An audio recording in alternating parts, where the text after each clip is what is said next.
Jose K Mani നേതൃത്വം നൽകുന്ന LDFന്റെ മധ്യമേഖലാ ജാഥയ്ക്ക് ഇന്ന് പത്തനംതിട്ടയിൽ തുടക്കമാകും.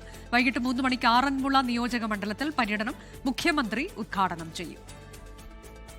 എല്ലാ അറേഞ്ച്മെൻറ്റ്സും നല്ല മനോഹരമായി ഫുൾ സ്വിങ്ങിൽ ഇടതുപക്ഷ ജനാധിപത്യ മുന്നണി കൈകോർത്ത് വളരെ ഗംഭീരമായി ഈ യാത്ര മുന്നോട്ട് പോകും. അതിന് യാതൊരു സംശയവുമില്ല.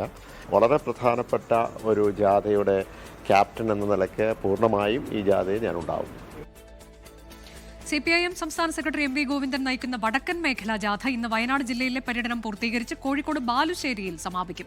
CPI സംസ്ഥാന സെക്രട്ടറി ബിനോയ് വിശ്വം നയിക്കുന്ന തെക്കൻ മേഖലാ വികസന മുന്നേറ്റ ജാഥയുടെ പര്യടനം തൃശൂർ ജില്ലയിലാണ്.